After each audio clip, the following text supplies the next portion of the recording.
Hello, this is Dennis Littlefield from CampMaker Vans.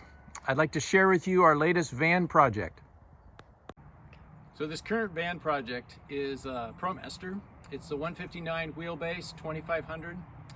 It's kind of a middle size in the sense that it's not as long as the 159 extended, but it's longer than the 136 or the 118. But it's an ideal size to be able to do a lot of things and not be quite as crowded as some of the smaller models.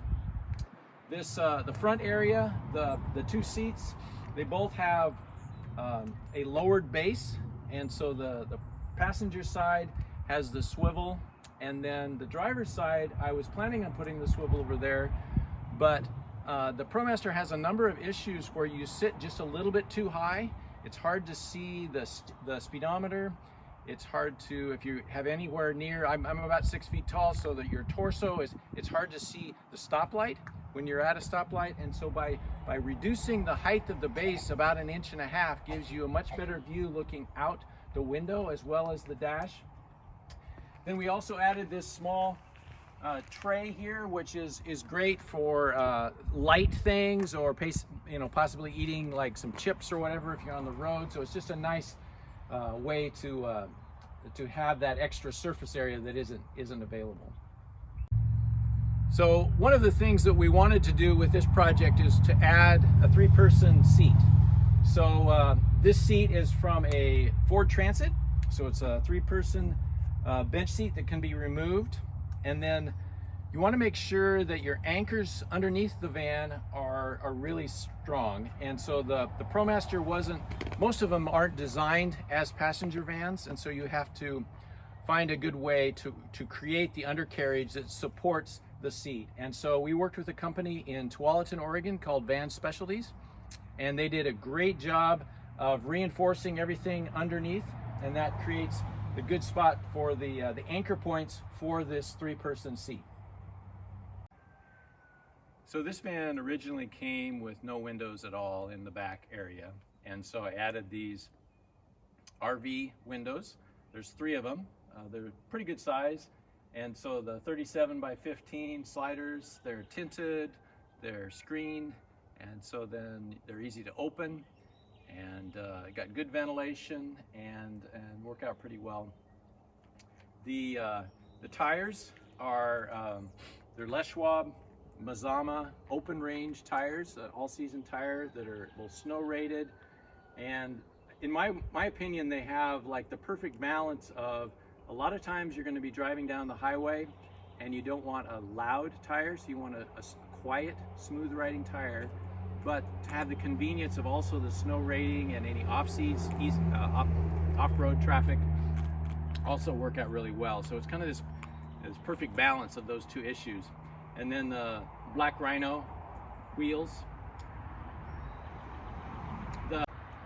On the roof is a 200-watt solar panel as well as the max fan. And part of my goal with this project is to make it, to not add a lot of things on the exterior that then affect the gas mileage as you're driving down the road, and any extra things you add, especially on the top or the sides, will really affect that. So one of the goals is to make sure that you've got decent traffic flow inside the van, and it's really common for vans to have just so many things inside that it just a minimal amount of time in there and you quickly get claustrophobic. And so that's part of the goal, is how can we create more of an open feel. In our case, we haven't put too many upper cabinets, but so this is the galley, the kitchen cabinet, and has 4 drawers. The refrigerator is it's a 12-volt efficient refrigerator, and it's a good size. You can put a lot of food in it, and I would say, 4 or 5 days worth of food is common. And so, and then the sink it's also a good size sink, but not too big. And then the water system I've chosen, in a lot of van plumbing, has like 25 connections. It's like kind of amazing how many different places you have where there's connections, as well as a potential for a leak. And so in this system, I have a 22-gallon tank in back that I can show you in a second, but it has a submersible pump. So there's one hose that goes from the pump all the way up to the sink itself. And then the sink, this faucet is, when you turn it on, it triggers the pump. So otherwise, the rest of the time, your plumbing isn't in a pressurized state. And so the water comes on, and it's got the hand wash, the soap next to it also. But it's a very quiet system, and essentially, I mean, anything can happen, but there's a very good chance essentially you won't have leaks. And that's just super common in at least a lot of van projects. This area right here is kind of like the control panel. And so the power system, the inverter, you can turn it on. It's a 1200 watt inverter, so it's a slightly smaller inverter than a lot of people use. But what's also common is that people put 3000 watt inverters in there and don't realize they don't really need 3000 watt inverters. And then there's all the ramifications that go with that. Samlex is a high quality inverter. So it's an inverter charger. So when you plug into shore power, you're automatically charging your batteries. It's also, it's a pure sine. So the electricity coming through it is a pure sine wave function. There's plugins here, there's plugins up there if you were to sit at a laptop at the bench, as well as you've got a little cup holder there. The lighting, you've got options for over the bed, over the cabinet, and then this one over here. The thermostat runs the heater. The heater is a propane heater, and I've tested it down to 7 degrees, so it does fairly well. This van is well insulated throughout. I've used 1 inch, 1.5 inch insulated foam to begin with, Polyseal foam. And then all out of the corners, I've used Thinsulite in the areas that are harder to get to. And then let me show you one of the panels.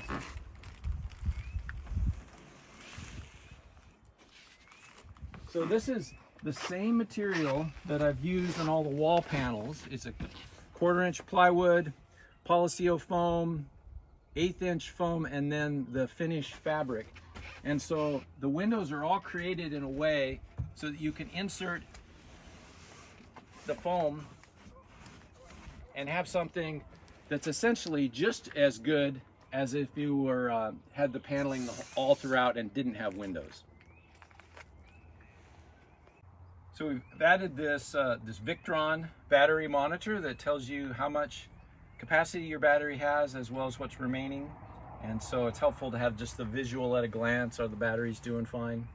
The things that we've added on this one is a microwave, which is super helpful.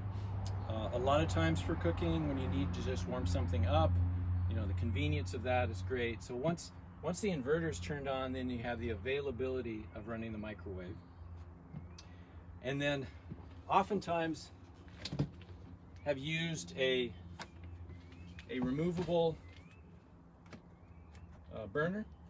And so either propane or butane, those work pretty well. And then the convenience is you can take them out onto a picnic table and fry fish or burgers or whatever out there. And so then that keeps the inside of the van from, you know, splatter. The area underneath this sink, I've worked on quite a bit this time to make it work a little smoother. And so you have the 22-gallon tank in back, and then so when this is running, it drains into these small, they're actually 4 gallons. So it's very common in a lot of vans that they use a 5-gallon jerry jug. But these work better with the space. They're only 1 gallon less, but they're quite a bit easier to then dump when you need to. And a lot of the problems with the undermount gray water tanks or black water tanks is they need to be dumped in an official dump station. And so a lot of times you have more options with these where they can be dumped say, at a non-official dump station, but it's still a completely appropriate place to dump your gray water. So the tanks being underneath here, I've added a light in back that comes on when you open this door. It's got a micro switch right here that turns it on and off so you can see how much water is remaining. But then above that, it has a lot of space for things like cleaning supplies and toilet paper and paper towels and all those things that are just often kept underneath the kitchen sink. And so all of that makes the other thing then that's really great is that every van has to have a good place for a garbage can. And it's fascinating how oftentimes the garbage can is like, it's not considered in the design, and yet you need one all the time. And so these latches are the Southco latches that latch just by one motion, which is helpful to know that it's been latched securely, and then you don't have any issues with them coming open as you drive down the road. So these two seats behind me are, on the left is propane, and on the right is a toilet. And so the propane has a removable Velcro seat, and then it has latches that snap down and hold it securely so that it's a sealed vault. And it's you could the tank itself can be closed, but you can also seal off the line, both the regulator as well as a pressure gauge to tell you how things are going, so it can easily be turned off when the heater is not being used. And then I also keep some extra cans in here that help with the small burner. And so this is a good place to store the extra fuel.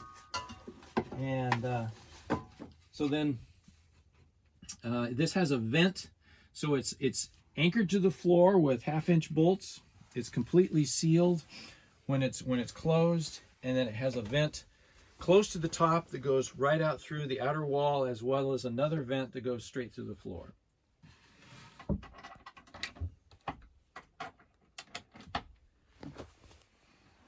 And then the second box is the toilet.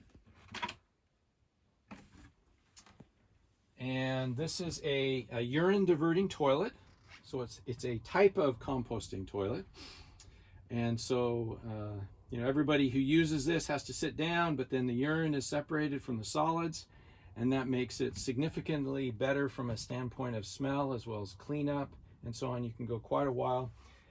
And then, so underneath, it has two containers, one for solids and then one for urine that can be emptied.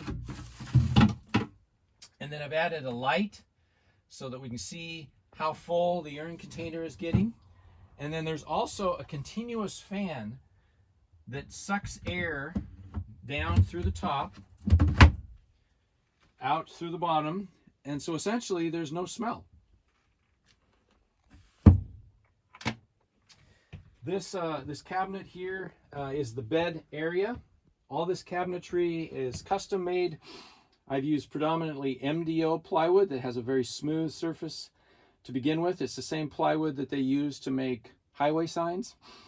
And so then when it's painted, has a nice smooth surface, but it's also real strong and it's waterproof.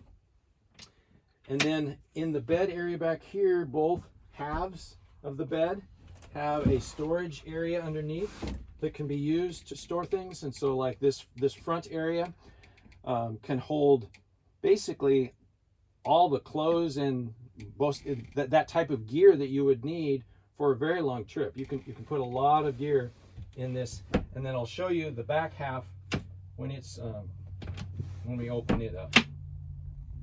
So a lot of van builders will build like shiplap or tongue and groove walls, and I prefer the paneling.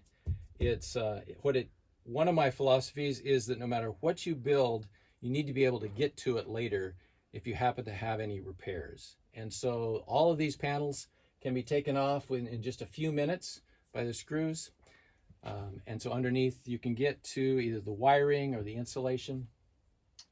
Stainless steel, for the most part, all the hardware.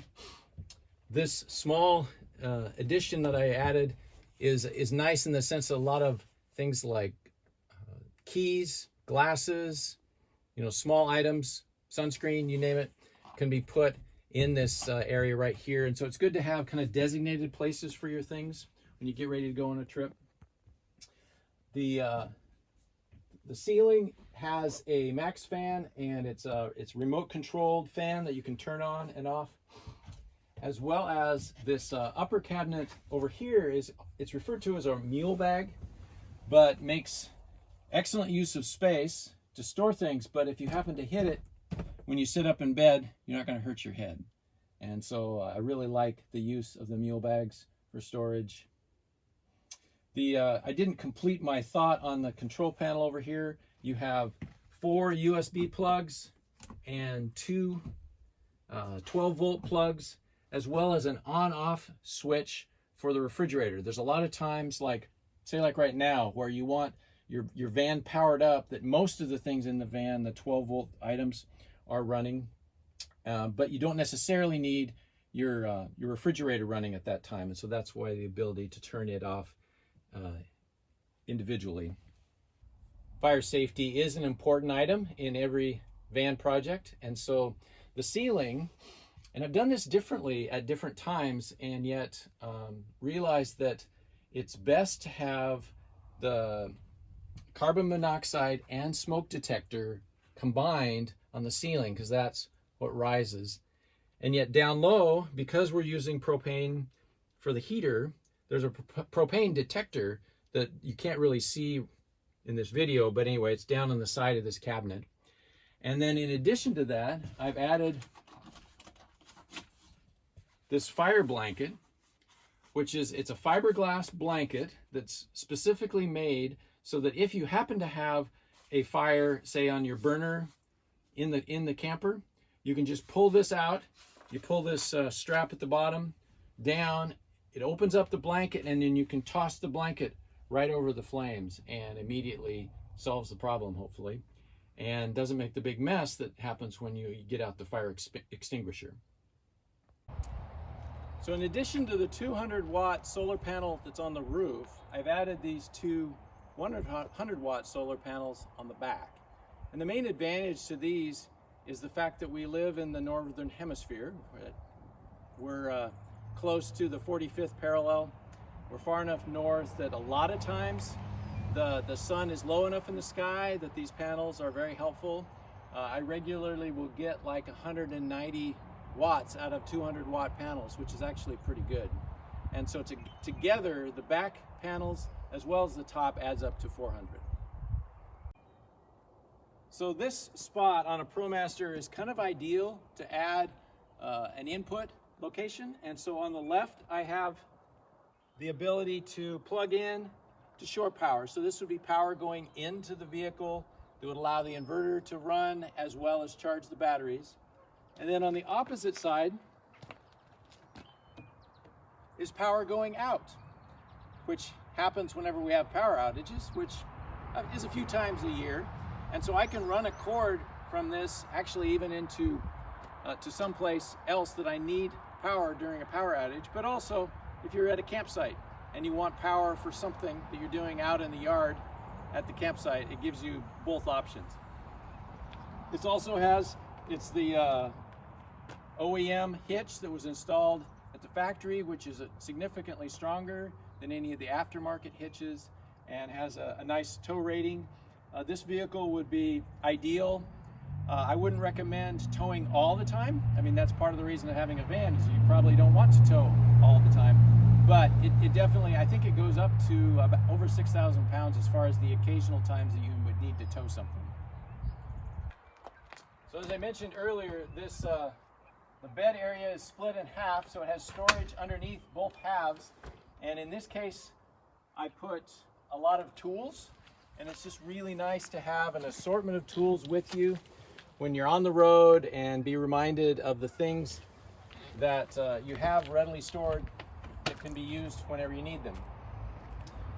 On the right here is the over-the-wheel well tank. This is from Curious Camper Vans out of Canada. It's one of the most commonly used over-the-wheel well tanks.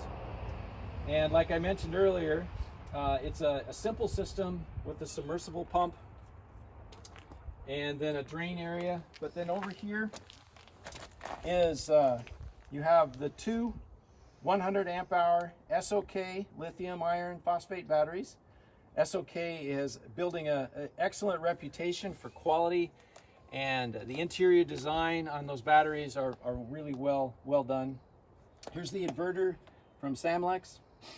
You have the Victron Orion Blue charger that allows you to charge from your alternator when you're driving down the road. This middle junction point is the shunt for the battery monitor that tells you how much charge is remaining in your batteries. Then you have the Victron MPPT that comes from solar, so all the power from all three of the solar panels, they run through a special double pole breaker that is necessary for solar panels, and then those wires then go into the Victron MPPT, which is essentially it's a computer-controlled way to discern how much charge is coming from the solar panels, but then going into the batteries. I've cut off battery switches for both the inverter there, as well as the main 12-volt system can be turned off and on. And I've also been generous with lighting all around the vehicle to try to add lights where needed. So for instance, this interior garage area has lights so that I can illuminate the tank and know how much water is remaining in the tank.